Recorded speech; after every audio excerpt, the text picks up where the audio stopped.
ইরানের মিসাইল থেকে বাঁচতে ইসরায়েলকে কত মূল্য দিতে হচ্ছে অনেকের ধারণারও বাইরে। মিসাইল প্রতিরক্ষার জন্য এক রাতের জন্য দেশটিকে গুনতে হচ্ছে $285 মিলিয়ন, যা ইসরায়েলের জন্য বড় খরচ। মার্কিন কর্মকর্তার বরাত দিয়ে এমন চাঞ্চল্যকর তথ্য জানিয়েছে ওয়াল স্ট্রিট জার্নাল সহ ইসরায়েলি গণমাধ্যমগুলো। শুক্রবারের পর থেকে এখন পর্যন্ত ইসরায়েলে ইরানের 400 ব্যালিস্টিক ক্ষেপণাস্ত্র ছুটে গেছে। যদিও ইসরায়েলের ভাষ্য, ইরানের 1/3 মিসাইল উৎক্ষেপক ধ্বংস করেছে তারা। আর অন্যদিকে ইসরায়েলের শুধুমাত্র অ্যারো সিস্টেমের প্রতিটি ইন্টারসেপ্টরের খরচ প্রায় $3 মিলিয়ন। ইসরায়েলের মাল্টি লেয়ার ক্ষেপণাস্ত্র প্রতিরক্ষা ব্যবস্থার মধ্যে রয়েছে আয়রন ডোম, ডেভিড স্লিং অ্যারো সিস্টেম। এর পাশাপাশি দেশটির হাতে আছে যুক্তরাষ্ট্রের সরবরাহ করা প্যাট্রিয়ট ও থার্ড। ওয়াল স্ট্রিট জার্নাল বলেছে, সংঘাত শুরুর পর এগুলোর রক্ষণাবেক্ষণ ব্যয় এখন ইসরায়েলের বড় মাথা ব্যথার কারণ।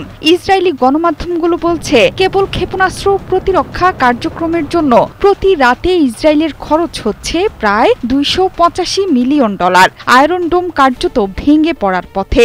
ইরানের লাগাতার শতাধিক ক্ষেপণাস্ত্র হামলার ফলে ইসরায়েলের আকাশ প্রতিরক্ষা ব্যবস্থায় দুর্বল হয়ে পড়েছে। সামাজিক যোগাযোগ মাধ্যম ও বিভিন্ন আন্তর্জাতিক সংবাদ মাধ্যমে ছড়িয়ে পড়েছে ইসরায়েলের ভেতরের ক্ষেপণাস্ত্র হামলায় সৃষ্ট ধ্বংসযজ্ঞের দৃশ্য। কোনোভাবেই সেটি লুকিয়ে রাখতে পারছে না তেল আবিব। মার্কিন এবং ইসরায়েলি গোয়েন্দা সংস্থার সঙ্গে জড়িত সূত্রগুলো বলছে, ইরানের হামলা অব্যাহত থাকলে যুক্তরাষ্ট্রকে ছাড়া ইসরায়েল নিজেদের বর্তমান অস্ত্র ভাণ্ডার দিয়ে 10 থেকে 12 দিনের বেশি এই প্রতিরক্ষা ব্যবস্থা টিকিয়ে রাখতে পারবে না, যা বড় বিপদ ডেকে আনবে ইসরায়েলের বুকে। সব ইরানি মিসাইল একসাথে আঘাত হানলে ইসরায়েল নিজেদের অস্তিত্বের সংকটে পড়ে যাবে। এক প্রতিবেদনে ওয়াশিংটন পোস্ট বলেছে, আয়রন ডোম টিকিয়ে রাখতে এখন ইসরায়েল যুক্তরাষ্ট্রের সরাসরি সামরিক সহায়তার উপর নির্ভরশীল। রসদ আর ব্যয় সংকটে পড়ে ইসরায়েল এখন বেছে বেছে মিসাইল প্রতিহত করতে বাধ্য হচ্ছে। তাদের প্রতিরক্ষা কাঠামো প্রায় ভেঙে পড়েছে। অন্যদিকে মার্কিন কর্মকর্তারা বলছেন, ইরানের অর্ধেকেরও বেশি মিসাইল ভূগর্ভস্থ স্থাপনায় সংরক্ষিত আছে বলে সতর্ক করেছে পশ্চিমা গোয়েন্দা সংস্থাগুলো।